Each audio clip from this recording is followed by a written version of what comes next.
la clase de ayer, que estábamos viendo lo que es el derecho internacional humanitario, un derecho, como ustedes ven, bastante importante y muy amplio y de aplicación, ¿verdad? De aplicación bastante frecuente, aunque es un derecho especial, como ustedes ven. En ese sentido es menos amplio que los derechos humanos. Ya vimos cuáles son las diferencias fundamentales, ¿verdad?, entre el derecho internacional de los derechos humanos y el derecho internacional humanitario, ¿verdad?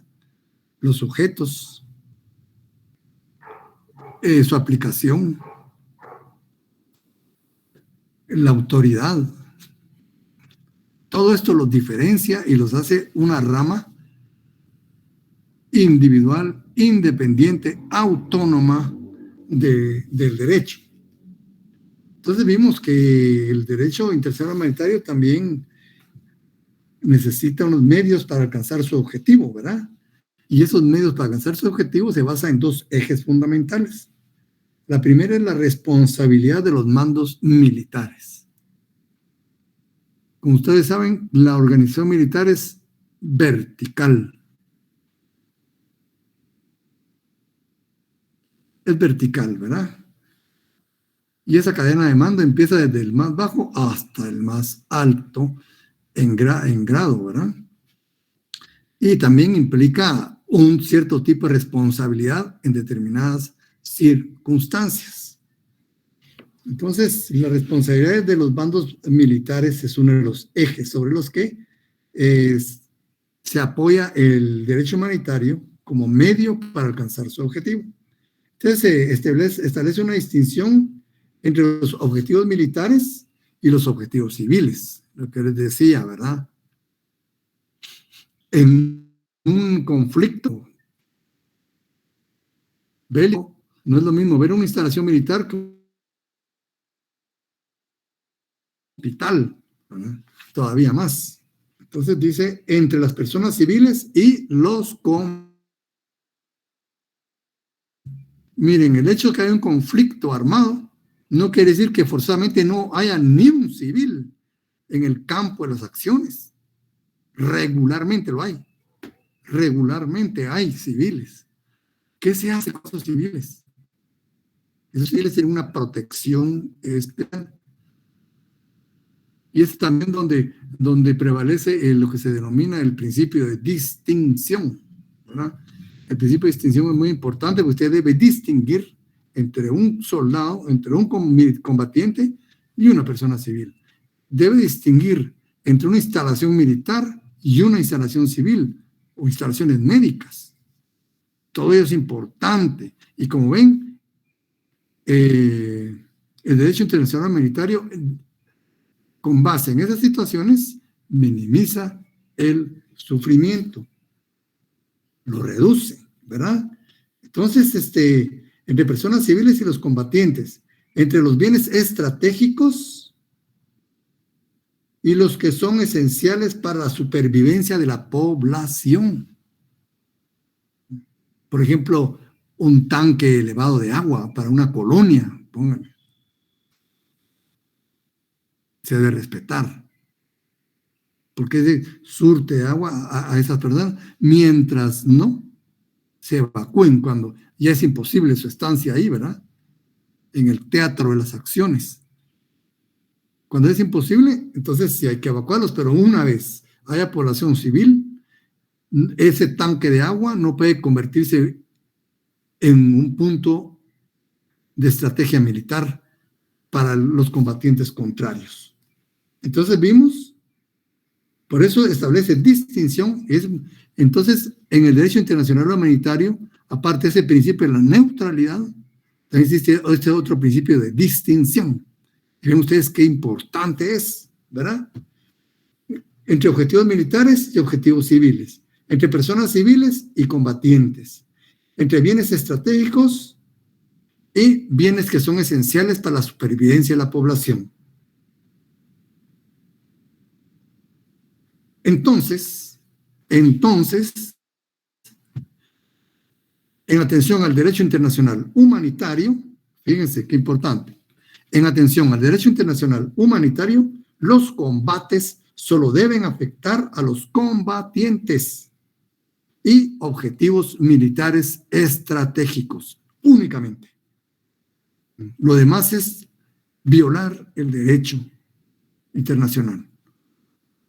Entonces, solo combatientes, ¿verdad? Y objetivos estratégicos, ¿verdad? Militares.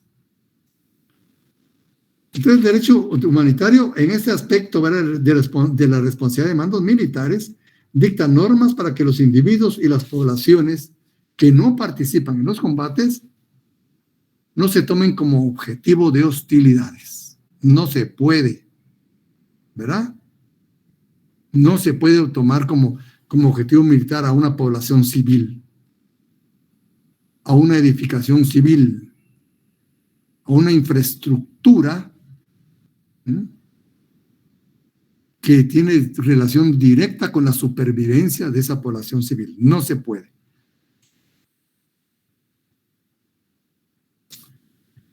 Dicta normas para que los bienes civiles y los que no son esenciales para la supervivencia de la población ni se destruyan ni se tomen como objetivos. Exige la existencia de una cadena de mando jerárquica en todo combate, en todo frente combatiente, en todo ejército debe y tiene que existir cadenas de mando. Entonces el derecho humanitario exige. ¿Por qué exige? Porque en atención a la ubicación que tengo usted en la cadena de mando, así van a ser sus responsabilidades, ¿verdad? Así van a ser. Por ejemplo, la historia nos cuenta que Gengis Khan decapitó como 9,000 personas en la toma de una población, ¿verdad? En el lejano oriente. Dicen Gengis Khan. ¿Por qué? Porque él era el máximo comandante, ¿verdad? Pero él físicamente no lo hizo, él ordenó. Entonces, ¿por qué se identifica él? Por la cadena de mando. Por la cadena de mando, ¿verdad? Entonces, también debe existir cadena de mando, ¿verdad? Porque en la cadena de mando hay disciplina, hay jerarquías. Y crea un sistema de responsabilidad penal. Fíjense, crea un sistema de responsabilidad penal personal para los autores de crímenes de guerra.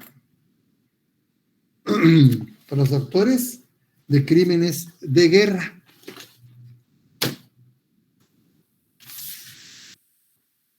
Esto también es importante, ¿verdad? Qué importante, miren ustedes. Crea un sistema de responsabilidad penal para los autores de crímenes de guerra. ¿Dónde tenemos ello?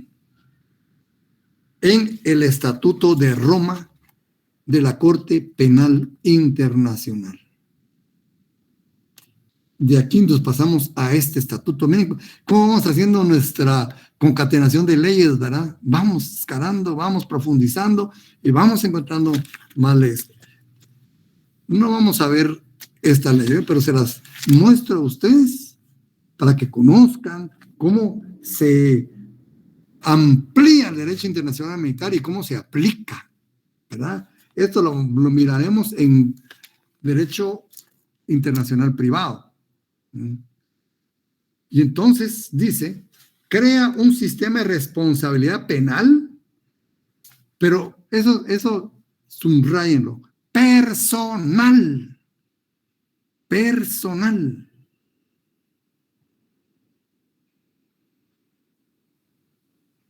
La responsabilidad no es grupal, es personal. A cada uno se le juzga en forma individual. Cada quien tiene su propia responsabilidad en los actos que cometió y en la ubicación jerárquica que ocupó. Y aquí está, pues, a través del Estatuto de Roma, de la Corte Penal Internacional, ¿qué delitos son competencia de esta Corte? También, fíjense ustedes, si el derecho internacional humanitario es especial, ya lo vimos, ¿no? Es especial, la Corte Penal Internacional tiene competencia limitada. Tiene competencia limitada. Según su artículo 5, ¿qué delitos conoce? El crimen de genocidio. Eso ya nos derivamos de aquí. ¿Se dan cuenta? Por eso es importante. El crimen de genocidio, los crímenes de lesa humanidad, los crímenes de guerra y el crimen de agresión. Repitiendo, según el artículo 5 del Estatuto de la Corte Penal Internacional,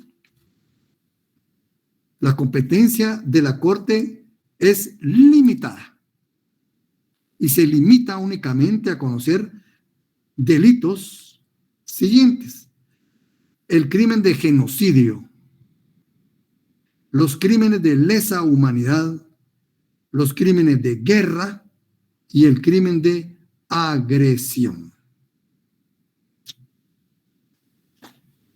Y aquí dice, ¿verdad? Crea un sistema de responsabilidad penal. Esos son medios para que se respete el derecho humanitario. Como ven, es de obligatorio cumplimiento y podemos llegar hasta la responsabilidad penal. Entonces, hay deberes de los mandos, hay responsabilidad, hay combatientes, hay población civil, hay bienes protegidos, crimen de guerra, crimen contra la humanidad.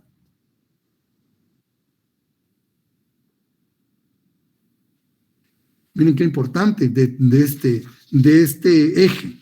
Pero existe el segundo eje, ¿verdad? ¿Cuál es el segundo eje que habíamos hablado ayer?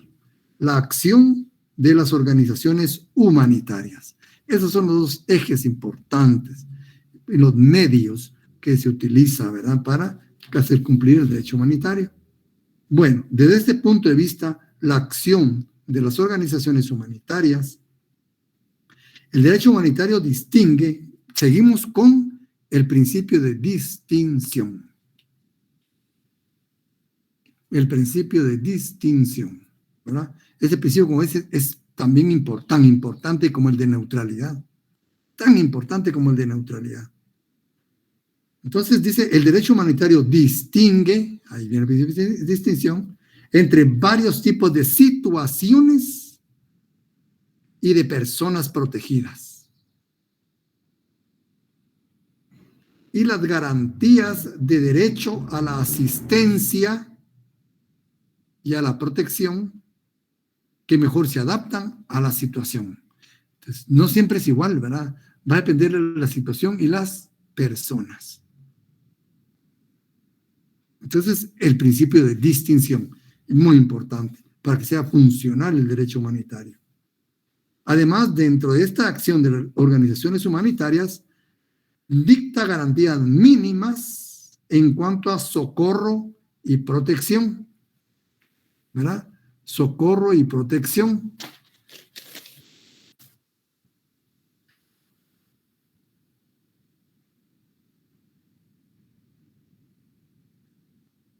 Otra, la tercera, describe con precisión las acciones de socorro y de protección que se deben llevar a cabo en beneficio de las víctimas por toda organización de socorro que exista, ¿verdad? Con precisión cómo deben llevarse a cabo esas acciones humanitarias. Incluso en conflictos armados se ha dado tregua para que actúe la Cruz Roja. O sea, alto al fuego y la Cruz Roja ingresa en el campo donde están desarrollando las actividades bélicas. Tiene derecho. Y los dos deben permitir la acción sin cortapisas de las acciones de socorro, ¿verdad? Otra es, confía a las organizaciones humanitarias un derecho general de iniciativa para diseñar y proponer cualquier otra acción de socorro y protección. como ven ustedes, la Cruz Roja es la que establece sus protocolos. No le anda preguntando a los ejércitos, no le anda preguntando a las partes en conflicto. La Cruz Roja establece sus propios protocolos según su experiencia, según su conocimiento. A mí en una oportunidad me tocó dar una conferencia sobre este principio de distinción en un seminario con unos expertos. Ellos eran expertos en derecho humanitario. Ahí estaban hablando precisamente de esto, ¿vale? de las, ¿cómo se llama? De los métodos de socorro, pues que la Cruz Roja no debe preguntar a ninguna parte en conflicto ni a ningún ejército qué método va a adoptar. La Cruz Roja determina, ¿verdad? Según su experiencia, y esas personas eran tres personas de aquí de Latinoamérica, expertos en esta rama ustedes. Expertos en esta rama, ¿verdad? Bueno, y precisa actividades de naturaleza humanitaria que no puedan ser asimiladas a una intervención en los asuntos internos de los estados. Es totalmente ajeno a los bandos en conflicto, totalmente ajeno, porque su acción es esencialmente humanitaria. Se ve heridos o muertos o población civil atrapada en el escenario de las acciones. El derecho internacional humanitario actúa y jamás va a averiguar a qué bando pertenece. O si lo averigua va a ser para cuestiones de procedimiento, pero únicamente.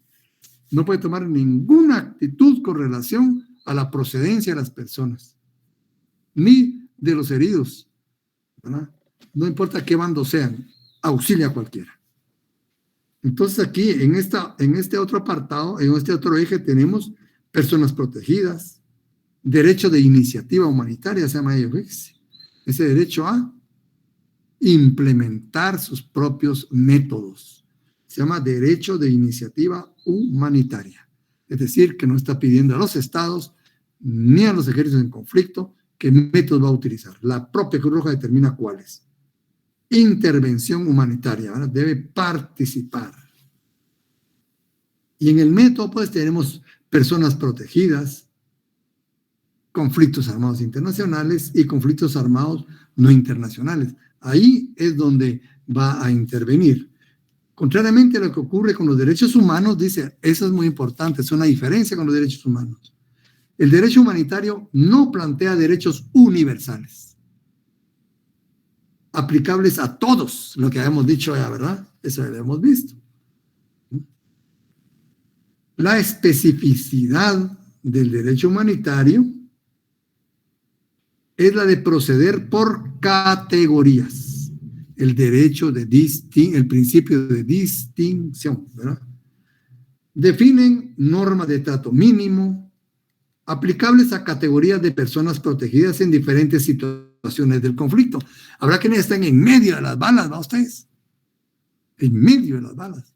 Habrá quienes estén a un lado, ¿verdad? En la frontera inmediata del campo de acción. Y habrá otros que están un poco más retirados. Esas tres situaciones demandan métodos diferentes. Definen normas de trato mínimo aplicables a categorías de personas protegidas en diferentes situaciones del conflicto. Así, el derecho aplicable es diferente según se trate de un conflicto armado internacional o de un conflicto armado interno. Acuérdense que hay guerras civiles, ¿verdad? Precisamente cuando se inició el derecho internacional humanitario, acababa de terminar la guerra civil de los Estados Unidos, con más de 1 millón de muertos. Así, el derecho aplicable es diferente según se trate de un conflicto armado internacional, de un conflicto interno, según se trate de un territorio ocupado o una zona asediada, ¿verdad? Es igualmente distinto según se trate de enfermos, de civiles, de mujeres, de niños, prisioneros de guerra. Todo ello va cambiando y a cada uno, ¿verdad?, debe existir un método específico que sea eficaz, que sea adecuado.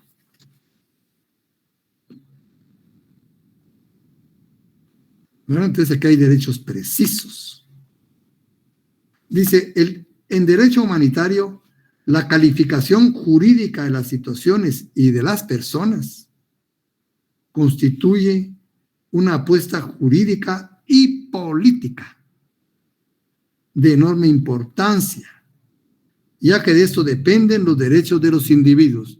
En la calificación es importante para el derecho internacional humanitario.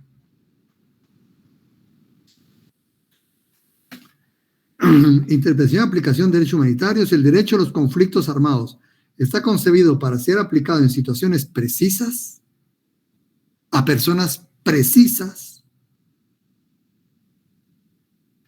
Esto no impide que pueda invocarse su aplicación en otras situaciones. Repito, si el derecho internacional humanitario o el derecho a los conflictos armados está concebido para ser aplicado en situaciones precisas, a personas precisas, esa es su especialidad, ¿verdad? Que es un derecho especial. Pero esto no impide, esto no impide que se invoque y se aplique en otras situaciones. ¿En qué otras situaciones podemos aplicar el derecho internacional humanitario? En situaciones de catástrofe, ¿verdad? Una catástrofe sanitaria, tal como se vio ahora con la cuestión del COVID, ¿verdad? Ahí también estuvo presente el derecho internacional humanitario. Una catástrofe mundial, ¿verdad? Sanitaria, de salud, ¿verdad? Se requirió de toda la fuerza de la humanidad relacionada con la salud para afrontar ese problema. Y el derecho humanitario estuvo presente, la Cruz Roja estuvo presente. Entonces no es un conflicto armado, ¿verdad? Cuando hay terremotos, asiste a las víctimas de un terremoto, ¿verdad? Erupciones volcánicas,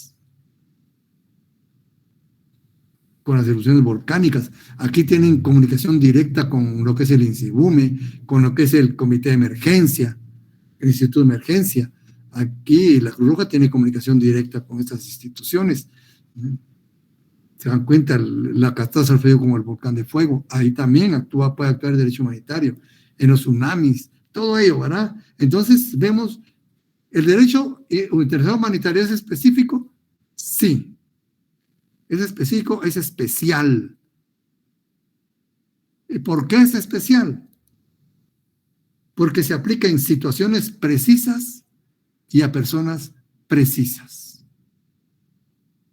Ahora viene la segunda pregunta. ¿Esto impide que el derecho internacional humanitario pueda aplicarse a otras situaciones? La respuesta es no, no impide. ¿Verdad? Y dice aquí, en efecto, numerosas disposiciones se presentan en diferentes textos internacionales bajo formas más o menos detalladas. Las disposiciones que ofrecen mayor protección o son más detalladas siempre pueden servir para interpretar las disposiciones generales, para servir de marco de referencia, ¿verdad? Esto es particularmente importante, ya que las normas que gobiernan los conflictos armados internacionales son bastante más detalladas que las que se aplican en los conflictos internos. Es diferente. Las disposiciones del primero también se pueden utilizar para dar un contenido a los principios generales a los que hace referencia estos textos.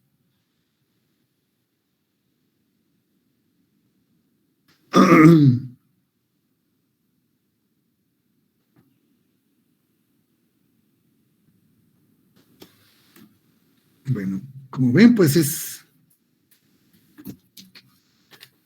bastante amplio, ¿verdad? Este derecho. Ya tuvimos pues un leve acercamiento a este derecho internacional humanitario, que el doctor Larios, pues, en ese mismo concepto nos habla, pues, de lo que es el jus ad bellum, el jus in bello, ¿verdad? Su definición, la legislación internacional. Como vemos que hay convenios de La Haya, pero los más específicos son los convenios de Ginebra, ¿verdad? Que empiezan en 1949. El doctor Larios señala 3 etapas de los derechos internacionales, derecho humanitario, que empieza con los derechos de Ginebra del 64, donde nace el derecho internacional humanitario, y la Declaración de San Petersburgo en 1869. Como ven, finalizando la guerra civil de los Estados Unidos. La segunda etapa ya nos habla de los convenios de la Haya, ¿verdad? Y terminan con los convenios de Ginebra, la segunda etapa. Y la tercera etapa y final, ¿verdad? Que empieza en 1949, donde se inicia lo que es el derecho de Ginebra. Contenido en los convenios, en los 4 convenios de Ginebra y en 2 protocolos adicionales, ¿verdad?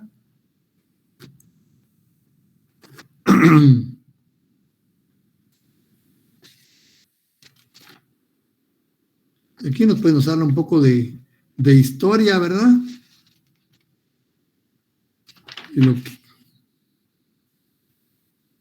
Comienzo, dice. Comienzo y terminación de los conflictos, nos habla el doctor Carlos Larios. Una guerra comienza, primero, por medio de una declaración expresa, o como resultado de un ultimátum. Ya vimos el ultimátum, ¿verdad? O también por un comienzo efectivo de hostilidad, de una vez, ¿verdad? La ausencia de declaración involucra responsabilidad internacional. Terminación. Una guerra termina por un tratado de paz, por la extinción de una de las partes, hay vencedor, por el cese efectivo y duradero de hostilidades, por la rendición incondicional de una de las partes, por reanudación de relaciones diplomáticas. Todo. El contenido de las disposiciones de guerra, dice, contiene los límites de la fuerza bélica, ya lo vimos, ¿verdad? Su idea fundamental es humanizar, ¿verdad? Mitigar los sufrimientos. Y por el principio de distinción, como habíamos hablado, prohibición de afectar a los civiles, solo combatientes y objetivos militares. Prohibición de utilizar medios que atenten contra el honor militar o medios prohibidos. Prohibición de utilizar medios que causen sufrimiento o daños superfluos, ¿verdad? Hay que minimizar. Y aquí viene pues la condición de los combatientes y no combatientes. Combatientes son aquellas personas a quienes el derecho internacional faculta para llevar a cabo actos de hostilidad. ¿A quiénes se consideran combatientes? A los miembros de las Fuerzas Armadas regulares, a los miembros extranjeros cuya profesión es vender sus servicios bélicos, los mercenarios, ¿verdad? Las milicias y cuerpos voluntarios. Ellos se consideran combatientes. Los componentes de las masas cuando éstas se levantan, los enrolados en los movimientos de resistencia o guerrillas, ellos se consideran combatientes. No combatientes son aquellas personas debidamente identificadas. Ministros religiosos, personal médico, paramédicos, civiles o civiles obligados, ¿verdad?, que acompañan a los combatientes. Esos gozan, dice, de beligerancia pasiva. Y por consiguiente no pueden llevar a cabo hostilidades. No pueden, únicamente estar ahí, ¿verdad? Los médicos no pueden, pues, ¿verdad? Ellos se dedican a atender a los heridos.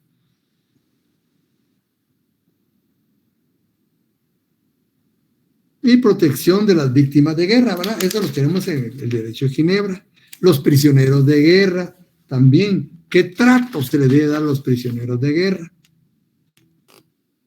Y ahí está pues lo que le llama el doctor la guerra terrestre, la guerra aérea, la guerra marítima. Pues son cuestiones ya guerras civiles o nacionales, si vimos que son diferentes, ¿verdad? ¿Quiénes son espías, quiénes no son espías? ¿No? Las guerras nacionales, causas, legitimidad, la neutralidad. Lo que hemos dicho, la neutralidad es uno de los principios básicos del derecho humanitario. Este es el último tema del derecho humanitario. Diferentes definiciones se han dado de la neutralidad. La neutralidad es la situación jurídica de un Estado o de un grupo de Estados que se mantienen extraños y sin ninguna clase de participación en una guerra, ¿verdad? Como quien dice, no se meten, no se meten. La neutralidad es una actitud, ¿verdad? Una actitud de imparcialidad adoptada por terceros estados hacia los beligerantes y reconocida por ellos. Tal actitud crea derechos y deberes entre los estados imparciales y los beligerantes. Fíjense, hasta en el derecho humanitario, hasta ser neutral implica derechos y deberes. Es neutral un estado que no participa en una guerra entablada. El estado que no es parte directa o indirecta en una guerra. Bueno, ahí viene el fundamento de los convenios, ¿verdad? Clasificación. ¿Cómo se clasifica la neutralidad? La neutralidad se clasifica en pura y calificada. Neutralidad pura y neutralidad calificada. La neutralidad pura es aquella que tiene las características aquí mencionadas. No participa, no. Y la neutralidad calificada, la que consiste en que un Estado neutral acude a ciertas medidas no violentas contra un Estado beligerante. Pero simplemente, por ejemplo, lo que hicieron los países del Báltico, ¿verdad? ¿Qué hicieron los países del Báltico ahorita en la guerra Rusia-Ucrania? Simplemente cerraron sus fronteras y no dejaron pasar el ejército ruso. Es un principio de neutralidad, ¿verdad? Una neutralidad calificada. Simplemente no dejaron pasar tampoco el de Ucrania ni el de Rusia. En estricto apego al ejercicio de su soberanía. Estos estados dijeron, ni dejaron sobrevolar su espacio aéreo. Prohibieron sobrevolar su espacio aéreo. Esa es una manifestación de neutralidad, una neutralidad calificada.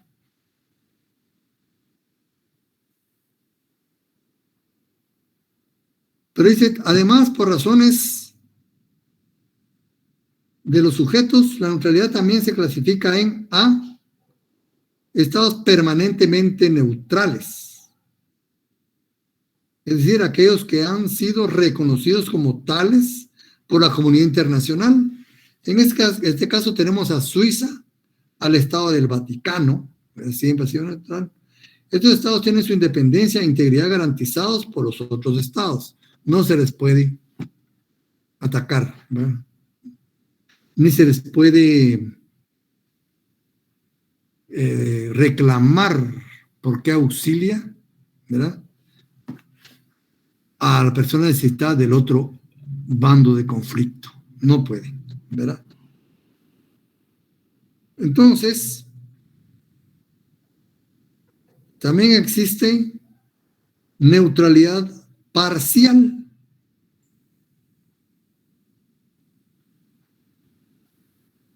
Y neutralidad particular. Entonces, por razones de los sujetos, estados permanentemente neutrales, neutralidad parcial aplicada a una parte de un territorio en guerra. Neutralidad particular aplicable a ciertas personas y a ciertos establecimientos.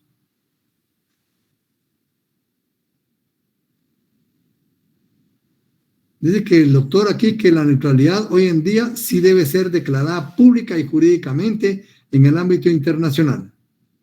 ¿Por qué? Porque la declaración de neutralidad ayuda a no verse arrastrado en un conflicto.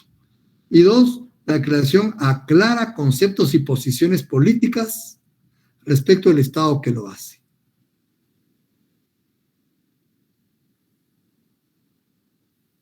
Y la neutralidad se extiende tanto a la guerra terrestre como marítima y aérea, ¿verdad?, o a cualquiera de ellas.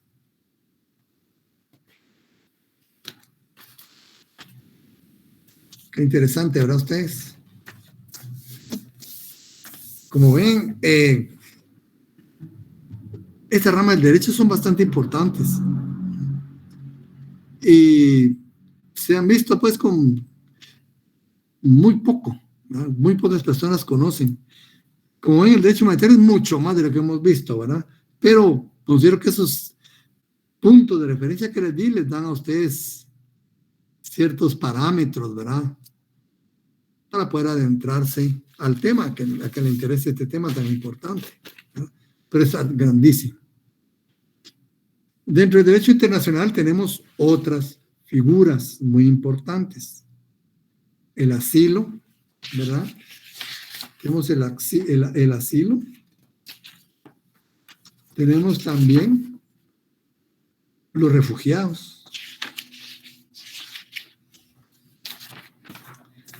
¿Qué es especial aquí? Aquí continuamos en el tema de la persona como sujeto del derecho internacional. Y aquí no estamos en los estados, ya no son los estados. Aquí nos estamos refiriendo a la persona humana. El asilo, ¿verdad?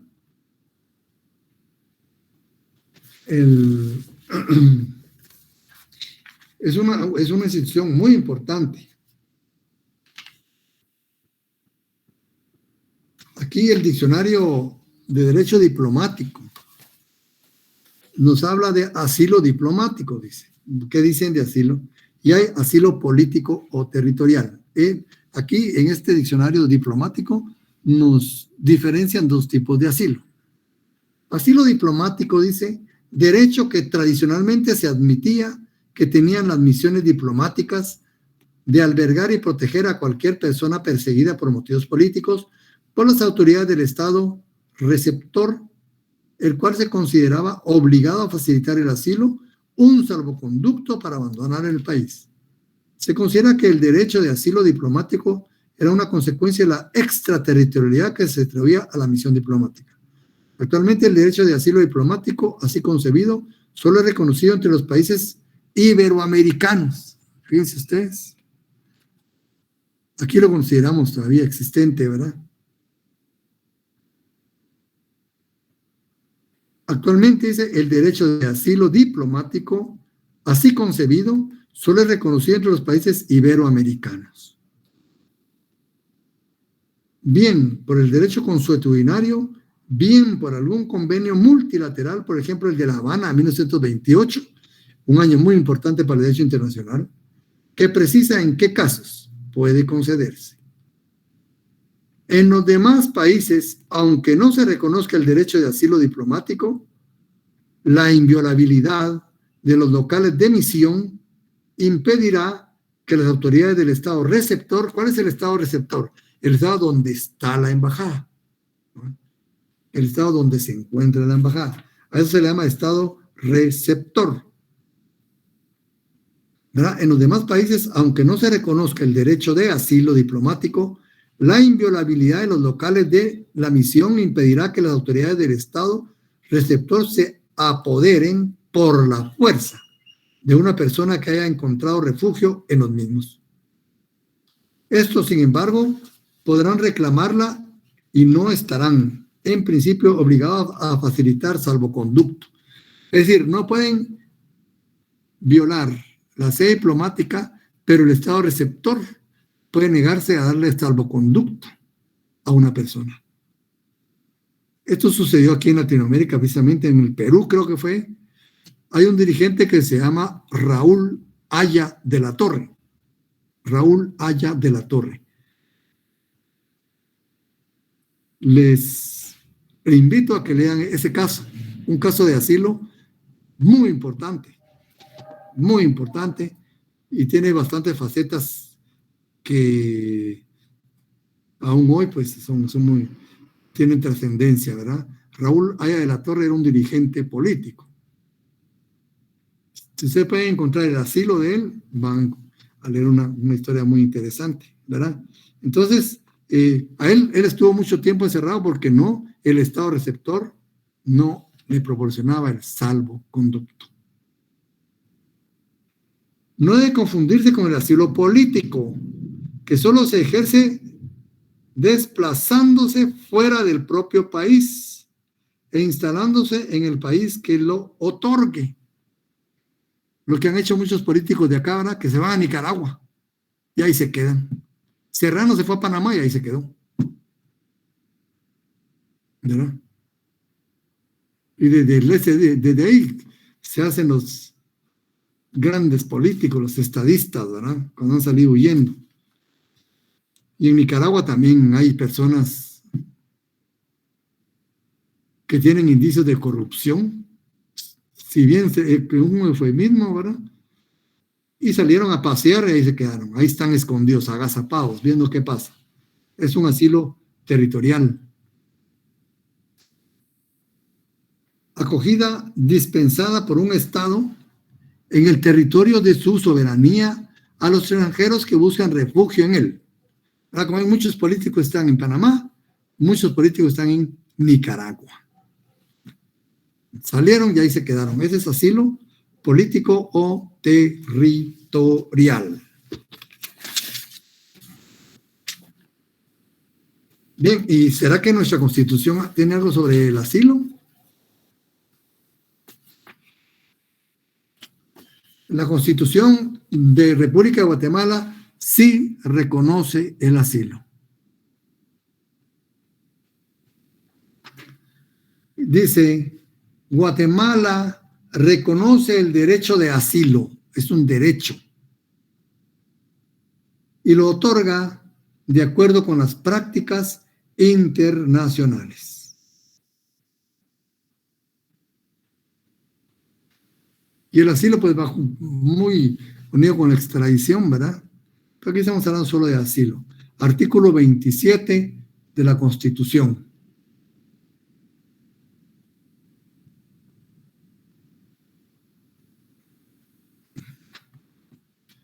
Artículo 27 de la Constitución.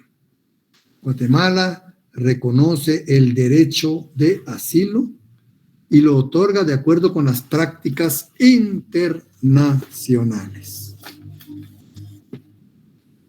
Dice aquí el doctor Larios, estamos ahora con el doctor Larios, difícil es determinar el origen exacto del asilo. En la antigüedad se caracterizó porque amparaba a todos los perseguidos por igual, cualquiera fuera la razón de esa persecución, delitos políticos o delitos comunes, ¿no? Ladrones, bueno, con nosotros casi igual, ¿verdad?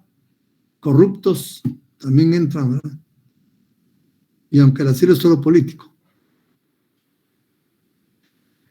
Se otorga también en los templos y lugares religiosos, eso lo vimos también, ¿verdad? También palacios, ¿verdad? De monarcas ahí, no se atrevían porque era hacer una guerra con un país, ¿verdad? Entonces todo esto ya. En todos los casos, la protección venía del carácter sagrado e inviolable del lugar. Roma tuvo su particularidad en que en algún momento excluyó del asilo cierta clase de delitos comunes, tales como el homicidio, el adulterio, el rapto. Ya Roma dijo, bueno, ya hay delitos que realmente no caen dentro de la figura del asilo. Más recientemente vamos a afirmar que el asilo es una institución. Está reconocido como un derecho en nuestra Constitución, ¿verdad? En la Constitución es un derecho, pero como figura jurídica es una institución cuya aceptación y aplicación ha florecido particularmente ¿en dónde? En América Latina. Desgraciadamente, fíjense ustedes, que sí que hay intolerancia, ¿verdad? Política. Yendo más lejos, hasta podemos identificarla como institución jurídica propia del derecho internacional latinoamericano. Estados Unidos de América, por favor, si está ahí Norteamérica, ese país no existe, ¿eh? Los Estados Unidos de Norteamérica no existen. Su nombre oficial es Estados Unidos de América. Bueno, en los Estados Unidos de América nunca ha sido muy entusiasta en este respecto, aun cuando ocasionalmente ha concedido asilo diplomático en Etiopía, España y Hungría, En tales casos los caracteriza como huéspedes diplomáticos. Los países europeos tienden a no reconocer su existencia, con excepción de España.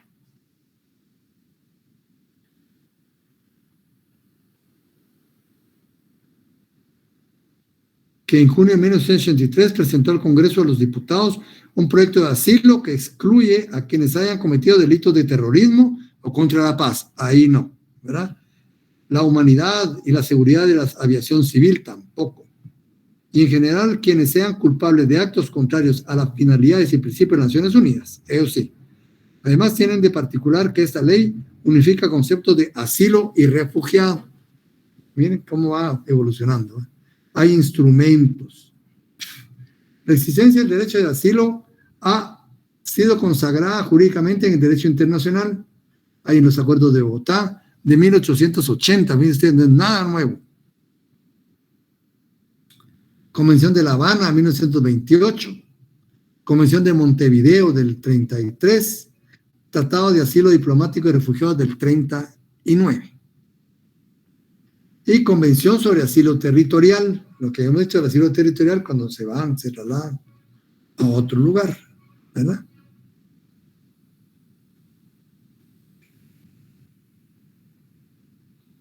Bueno, el asilo, dice, es el amparo que se busca en un estado diferente a aquel en el cual una persona es perseguida políticamente, molestada o amenazada en su integridad física o en la integridad física de sus allegados o sus bienes. Mire, todo lo que abarca, ¿verdad? Este derecho, no solo a mi persona, no solo a su persona, sino a sus familiares, a sus bienes, ¿verdad? El asilo equivale a protección. Asilo igual protección. Pues, ¿qué tiene de especial esa protección? Se otorga en un lugar que goza de inmunidad, que goza de extraterritorialidad. Dice que etimológicamente asilo significa sitio inviolable. Bueno, pero para el asilo debe tener ciertas condiciones, ¿verdad? Tiene que tener condiciones, no cualquier, ¿verdad?, situación merece el asilo. Hay condiciones. Debe tratarse de un caso de urgencia. Muchas veces la gente va huyendo. El solicitante debe ser perseguido por delitos políticos o conexos con el político, ¿verdad? El solicitante, al momento de solicitar el asilo, no debe encontrarse inculpado o procesado ante tribunales, como dice, de estar limpio, ¿verdad?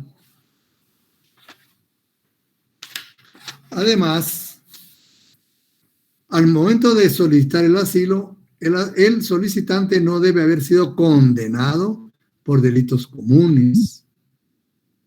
Y el solicitante no debe ser desertor de las Fuerzas Armadas. No debe ser desertor de las Fuerzas Armadas de aire, mar y tierra. Y como ya he dicho, hay dos clases de asilo, el asilo territorial y el asilo diplomático. El asilo diplomático regularmente se da en las embajadas. Y el asilo territorial, cuando salimos de las fronteras de nuestro país y nos refugiamos en el territorio de otro estado. Pero fíjense que también aquí, en esta figura, nacen derechos y deberes. Sí, María Fernanda. Disculpe, licenciado, ¿cómo fue que dijo la definición del asilo diplomático? Lo voy a volver a... El asilo diplomático es el que se otorga, ¿verdad?, en las embajadas. Les voy a volver a... Dice, el derecho asilo diplomático, el derecho que tradicionalmente se admite que tienen las misiones diplomáticas de albergar y proteger a las personas perseguidas por motivos políticos. O sea, cuando nos referimos al asilo diplomático, a una idea de una sede diplomática, ¿verdad? Cuando hablamos de sede diplomática, hablamos de diferentes del estado, pues, que está donde se encuentra la sede, ¿verdad? El estado receptor. Aquí existe otra situación. Aparte del asilo, existe el derecho de salvoconducto, otorgado por ¿quién? Por el estado receptor. Muchas veces este estado puede negarse a dar un salvoconducto. Y aquí se complica la situación, ¿verdad? Pero acuérdense que los estados son soberanos. Eso también le pasó a Luis Assange, el señor de Wikipedia, de Wikileaks, que se asiló en la embajada del Ecuador en Reino Unido. Ahí casi no reconocen esta figura, pero Reino Unido no ha otorgado salvoconducto. ¿Cuántos años lleva este señor ahí en la embajada? Porque no le otorgan el salvoconducto. Y si no hay salvoconducto, si sale en la embajada, inmediatamente lo capturan. Entonces debe contar con una protección, ¿verdad?, para trasladarlo de la embajada al aeropuerto. Porque una vez sale de la calle ya no hay sede diplomática, ya no hay inmunidad territorial. Entonces el asilo diplomático, como el doctor Larios también lo dice, el asilo diplomático se produce cuando el perseguido busca amparo y protección en legaciones diplomáticas, ¿verdad? O puede ser también en navíos, en campamentos, aeronaves militares, dice él, ¿verdad? Pero el diccionario nos dice más que todo en sedes diplomáticas. Derecho del estado asilante, o sea, el estado titular, ¿verdad?, del lugar donde se buscó protección a persona. Calificar el delito, negar el asilo, calificar si es un caso de urgencia, exigir salvoconducto. Esa es la traba principal, miren, en el asilo diplomático, el salvoconducto. Puede exigir, pero no puede obligar. ¿Oye? Puede exigir, pero no puede obligar al salvoconducto correspondiente. Transportar y radicar al asilado en su propio territorio, tiene que transportarlo. O él puede pedir que lo lleven a otro país, ¿verdad? Exigir garantías. ¿Sí? Esos son derechos que nacen en esa figura del asilo. Y el Estado cede, ¿qué sucede ahí? El derecho de salvoconducto, ¿no? Obligaciones del Estado asilante. Bueno, ya tenemos derechos, ¿verdad? Ahora, obligaciones. Asegurar la salida del asilado tan pronto como sea posible. Y para asegurarla, ¿qué tiene que hacer? Tener el salvoconducto. Sin salvoconducto, no hay protección. Y puede haber responsabilidad para el Estado asilante. Trasladar al asilado fuera del país, ¿verdad? País sede. No desembarcar al asilado dentro del Estado territorial, ni en lugar próximo a él, en donde pueda ser recapturado, ¿verdad?, porque corre mucho peligro. No devolver al asilado a su país de origen. Eso ya está reconocido en el derecho. Bueno, y hay un procedimiento para la extradición. Aquí está el caso de Raúl Aya de la Torre. Miren, entre los casos famosos podemos mencionar en Perú el caso de Raúl Aya de la Torre, que fue el primero y hasta la fecha único caso de asilo diplomático conocido por la Corte Internacional de Justicia. Fíjate hasta dónde llegó. Hasta la Corte Internacional de Justicia.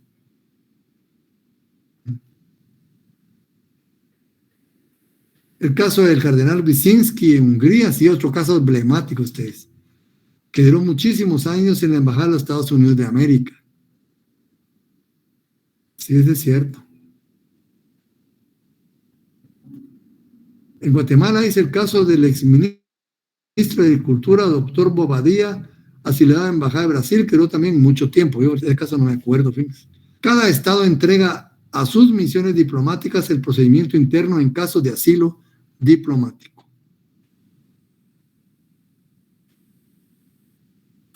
Y tenemos también el caso de los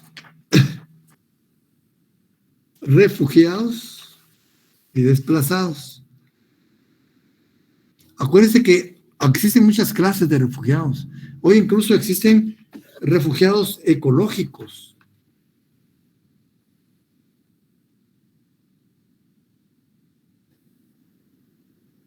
En Bolivia, el año pasado, se secó completamente un lago. Donde existió un lago en Bolivia, ahora hay un tremendo, una especie de cráter seco. Las personas que vivían a los alrededores, ¿qué les pasó? Que dependían de ese manto de agua. Ellos tuvieron que ser evacuados de ese lugar. ¿Verdad? Entonces hay evacuado, refugiados ecológicos, entre otros, ¿verdad? Mención especial nos merecen los refugiados y los desplazados. Son dos instituciones jurídicas similares a los asilados en sus consecuencias. El caso de los refugiados es objeto de otro punto, ¿verdad? En los Estados europeos, Canadá, Estados Unidos de América no aceptan la institución jurídica del asilo, pero sí aceptan la institución jurídica internacional del refugio. Ahí sí lo aceptan. No conceden asilo, más bien conceden estatus de refugiado. Como ven, se le halla la forma, ¿verdad? Se le halla la forma. En Estados Unidos de América no se acepta el asilo político como tal, sino más bien el refugio político. Estados Unidos se ha enfrentado en los últimos tiempos al problema del asilo o refugio político territorial, visto que muchas personas ingresan legalmente como turistas o bien ilegalmente ya en el país solicitan el amparo. Los criterios, como ustedes ven, en Estados Unidos ahorita su política migratoria es muy rica, ¿verdad? Muy rica. Sí, Edna. Licenciado, buenas noches. Yo tengo una duda. No sé si aplicará dentro de estos temas que estamos tratando, pero en el caso de la señora, la licenciada que fue la del MP, la licenciada esta. Así es, correcto. Ella, ¿qué asilo le dieron en Estados Unidos, igual que al señor de la Iglesia, Juan Francisco Sandoval? Sí, asilo territorial, ¿verdad? El que vimos aquí. Dice el asilo territorial cuando se desplaza, dice, uno fuera de las fronteras, ¿verdad? Y ya en ese lugar pide uno el amparo, pues, del Estado, ¿verdad? Se llama asilo político o territorial, ¿verdad? Casi todas las personas que estuvieron en la administración de justicia, ¿verdad? En ese ramo de justicia que están allá, el asilo que han tenido es asilo territorial ¿verdad? O político. Sí, James. Bueno. Sí, licenciado, solo en el caso de ellos, están en Estados Unidos. Yo hacía referencia a que en Estados Unidos no se maneja Fíjese que no le escucho, no le entiendo, no se le entiende no le escucho, fíjese. Perdón, licenciado. Ah, sí, a ver. Sí, tenía la duda relacionada a lo que usted se refería en este momento. En el caso de ellos, no sé si entendí mal, usted había referido que en el caso de Estados Unidos no se maneja como asilo, sino que ya como refugiados. Sí. En el caso de ellos, ¿Hubo alguna normativa distinta o sí están como refugiados? Ellos, hasta donde yo sé, tienen la protección de los Estados Unidos, ¿verdad? No sé qué hizo los Estados Unidos a lo interno porque son leyes propias de ellos, ¿verdad? Pero ellos están bajo la protección de los Estados Unidos. Nosotros desde acá lo miramos como un asilo territorial, pero Estados Unidos lo calificaría como refugiados políticos, ¿verdad? Por su propia normativa y por su propia tradición jurídica, ¿verdad? Pues nosotros desde aquí lo vemos como un asilo, ¿verdad? Muchas gracias, licenciado. Muy bien. Ven, estas cuestiones son muy interesantes, ¿verdad? Y uno cómo las va conociendo poco a poco cuando va adentrándose en los temas y va calificando de una forma diferente, pues, como ven, estas personas hoy por hoy gozan de un estatus jurídico internacional. Ya son sujetos del derecho internacional, ¿verdad? Son sujetos de derecho internacional. Entonces, aquí vemos pues las personas individuales como sujeto de derecho internacional, ¿verdad? Y estas personas lo que hicieron fue solicitar el amparo de otro país, pero trasladándose a ese país, ¿verdad? Trasladándose a ese país. Y pues obviamente gozan ahorita de la protección de la norma jurídica, del derecho internacional y de los Estados Unidos. ¿Sí, María Fernanda? Licenciado, yo tengo así como que todo lo del salvoconducto. Es lo mismo, así como fue aquí en Guatemala, cuando empezó lo del COVID, que el presidente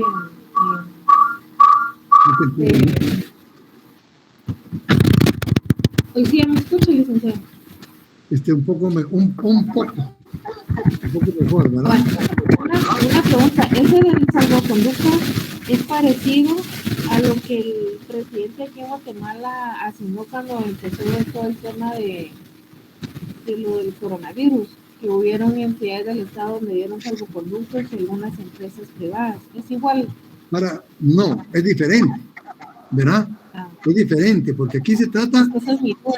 Sí, aquí se trata, digamos, de una persona que está pidiendo la protección de un Estado porque su vida corre peligro por cuestiones políticas. Muchas veces corre peligro con las fuerzas de seguridad del Estado.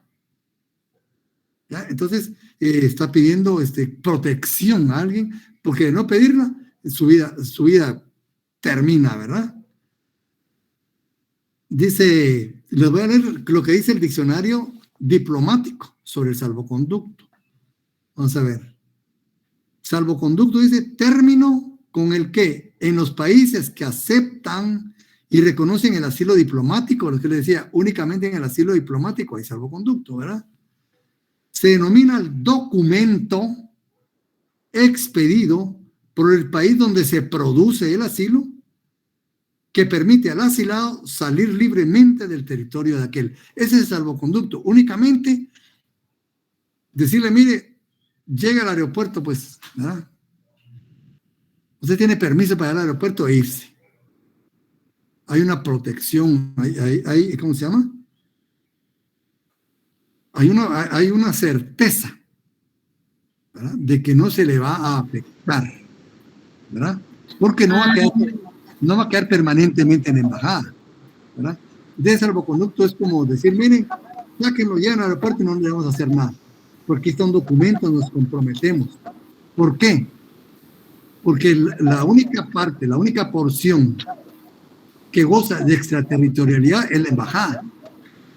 ¿Y qué sucede si sale de la embajada? Ya no hay extraterritorialidad en el territorio, entonces ya se le podría capturar y su vida corre peligro, ¿verdad? Ya, hoy sí, ya le entendí, licenciado. ¿verdad? Pensé que era casi parecido. Es parecido, ¿ah? Sí, y sirve precisamente para ello, pero en el asilo es como un documento, ¿verdad?, emanado del Estado donde se encuentra la embajada, que permite al asilado, ¿verdad?, dejar el territorio nacional. Caso contrario, se le puede capturar y hasta su vida corre peligro, ¿verdad? Esas son las cuestiones. Como ven, todas estas cuestiones, ¿verdad?, conllevan una serie de términos y todo, que es bueno que nosotros como estudiantes de Derecho los conozcamos, porque muchas veces, y ahora pues que está esto de los operadores de justicia, ¿verdad?, que están en otros países, ¿en qué situación están? ¿En qué situación? Entonces ahora, si se pide la extradición de ellos, ya implica otro movimiento de otro cuerpo de leyes diferentes que entran en acción con respecto a estas personas, ¿verdad? Precisamente había una de ellas, le di clases yo ahí en la facultad. Y ahí está, ¿verdad? Fue mi alumno. Bueno, entonces, ¿qué derechos tiene el Estado asilante? Licenciado, buena tarde. Sí, Edna. Soy Anabelia. Anabelia. ¿Sí? Pero, por ejemplo, en este caso que parece que han pedido captura internacional de la que fue jefa del Ministerio Público, ¿qué pasa ahí? ¿En qué afecta el asilo? ¿O en qué le puede apoyar a ella el refugio? El refugio, el refugio parece asilo para nosotros, ¿verdad? Porque ellos reconocen el refugio y nosotros el asilo. Aquí tendría que participar también los Estados Unidos, ¿verdad? Porque ellos ya tienen un estatus internacional. No es como que yo saliera huyendo por algo, ¿verdad? Y me localizan allá. Por ejemplo, en Panamá, vieron el día de anteayer, capturaron a un guatemalteco que estaba acusado de narcotráfico. ¿Qué hicieron? Lo capturaron y lo van a traer para Guatemala, porque se solicitó su extradición. Él es, por ejemplo, una persona común y corriente, ¿verdad? Una persona sin un estatus especial. Él iba huyendo, estaba escondiéndose y lo localizaron y ahí está. Estas personas están en un estatus diferente. Entonces, la extradición se va a tornar un poco más difícil, ¿verdad? Esa es la situación, porque ya entran en juego otro conjunto de leyes a nivel internacional, que han creado derechos y obligaciones para el Estado que protege a las personas y derechos y obligaciones para el Estado que va a solicitar la extradición, ¿verdad? Y Edna. Lick, mi pregunta iba también un poco dirigida a lo que preguntó Anabela, porque con esto de las capturas de Asodefir, algo así, ¿sí? Ahora quieren poner una orden de captura internacional contra Juan Francisco Sandoval, ¿verdad? Sí es. ¿Y ahí cómo aplicaría, Lick? Sí, aquí tendríamos que ver en qué estatus jurídico tiene él, ¿verdad? Eso hasta ahorita lo ignoro. Pero por lo visto ellos ya gozan de un estatus jurídico internacional. Entonces, a la hora de solicitar la extradición, ya el conjunto de leyes que afecta por su situación especial es mucho más amplia. Entonces, la extradición de ellos sería muy diferente a la extradición, por ejemplo, de un violador, ¿verdad?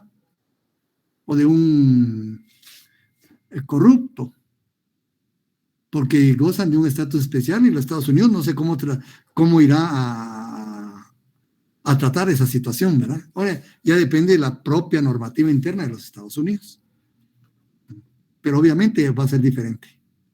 Puede haber orden de captura, pero ¿qué dice el otro país? Porque como ustedes ven, el Estado asilante adquiere obligaciones. Y en este caso Estados Unidos ya adquirió una serie de obligaciones respecto a estas personas, ¿verdad? Y todo eso es lo que se tiene que tomar en cuenta a la hora de que se plantee una extradición en el ámbito internacional. Sí, porque como dice que en esto tiene que ver Estados Unidos, que por la cuestión del lavado de dinero, que también hay de por medio fondos que dio un organismo internacional estadounidense. ahí como que está comprometida la situación, ¿verdad? Pero no sé, es que como usted dice, ¿no? Este último caso que está en el Ministerio Público, ¿verdad? El de Asodefir, ¿sí? Sí. Sí. Bueno, ahí es diferente, ¿verdad? Porque como ustedes ven, se da únicamente por delitos de cuestiones políticas. Y aquí pues aquí no están involucrados los operadores de justicia, sino es otro grupo de personas, ¿verdad? Incluso está señalado el actual ministro de Agricultura. Aquí la situación es diferente, ¿verdad? Porque se trataría de un delito común.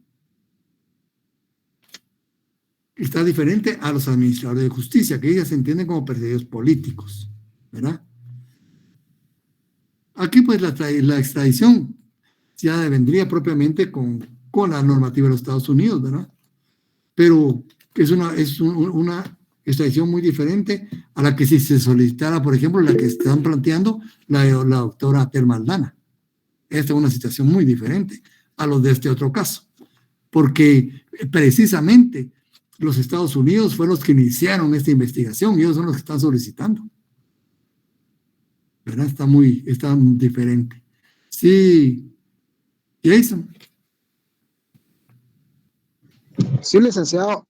Bueno, es un tema bien complejo, siento yo, porque, por ejemplo, podemos tocar también lo relacionado con Valdizón, por ejemplo, que en su momento se pidió también extradición por delitos que se consideran acá en Guatemala que él había cometido.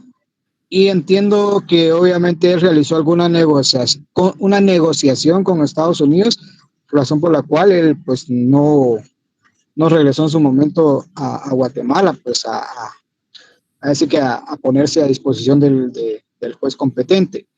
Entiendo yo que también tiene mucho que ver que genera algún tipo de soberanía, porque acá en Guatemala nosotros nos exigen que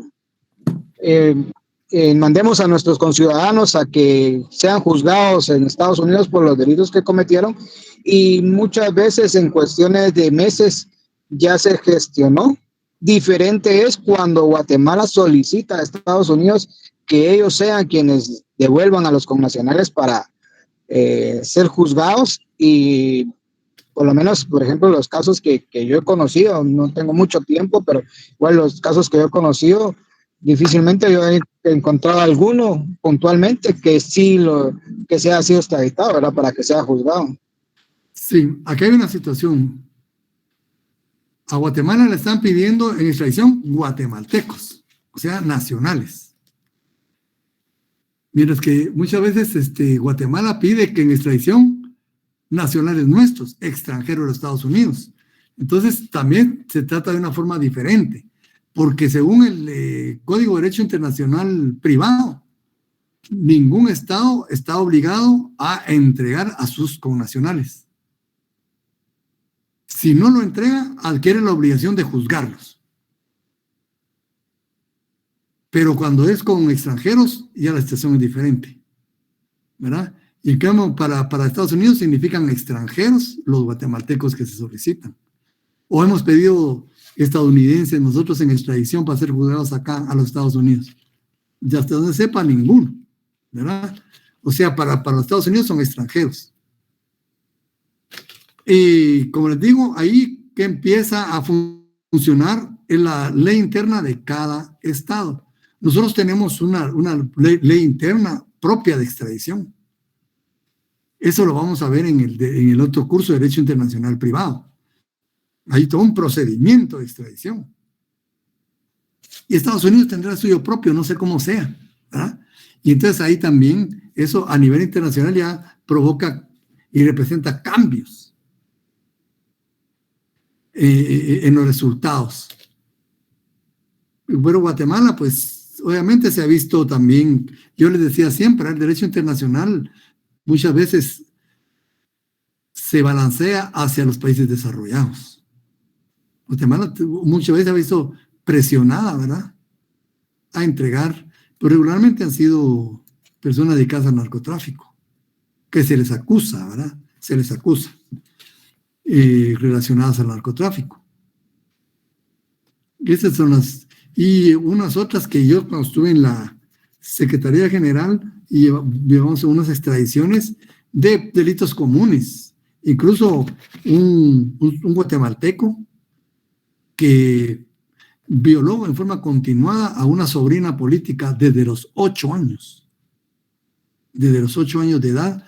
La niña tenía 11 en ese tiempo cuando lo descubrió la cuñada, que era la mamá de la niña.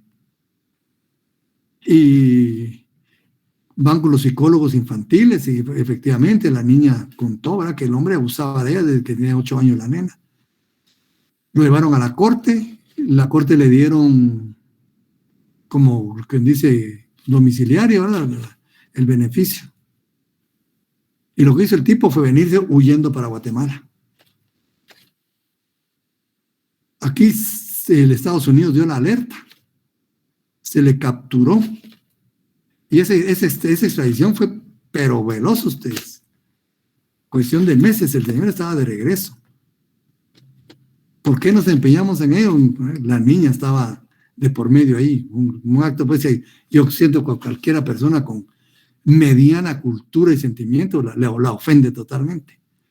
Y nos pusimos todos a pie de guerra, ¿verdad?, para que el tipo se fuera inmediatamente para los Estados Unidos a responder por su delito, ¿verdad? Le había destruido casi la vida a la niña, ¿verdad?, porque era muy pequeña, ¿verdad? Este es un caso de extradición, ¿verdad? Este es un caso de extradición que Estados Unidos estaba reclamando, pues se le había oído de un caso de un delito común, ¿verdad? Y como le digo, extradición hay por muchas situaciones, ¿verdad? Porque son políticos, ahí la situación cambia, ¿verdad? Cuando son políticos ya la situación cambia mucho, ¿verdad? Y en este caso, como les digo, en el caso que nos dijo la compañera, este último, ahí sí los propios Estados Unidos están investigando ese caso y ya, ellos ya llegaron a la conclusión. Incluso está inmersa la hija de un gran dirigente de la Democracia Cristiana y ex catedrático de la facultad, René de Long Slotter. Ustedes no creo que ya no lo conocieron, ¿no? Son muy jóvenes. Es un gran catedrático, dio derecho agrario en la facultad, un dirigente nacional de la Democracia Cristiana. Su hija pues había tenido una trayectoria muy buena a nivel político, pero parece que resultó involucrada en este caso, como nos dice la compañera, ¿verdad? Y, como les digo, el actual ministro de Agricultura. Esto ya fueron investigados por los Estados Unidos. Es un caso como concluido en la investigación y se está solicitando pues muchas cuestiones, la extradición de esta gente, ¿verdad? A ver en qué para. Pero como les digo, estas figuras, como ustedes ven, no son solo doctrinarias y formales, no, tienen mucho movimiento, fíjense. Si ustedes trabajan algunos llegan a trabajar en una institución, van a ver que se dan bastantes. Unos ni se oyen porque no tienen trascendencia, ¿verdad?, mediática, pero hay otras que sí, las pocas. Entonces, el asilo territorial es lo que estamos viendo con los operadores de justicia. Ahora, con estas otras personas se refugiaron acá, ¿verdad? ¿Quién está en Guatemala? Y la investigación se hizo en los Estados Unidos y se concluyó que ellos tienen cierta relación con este caso.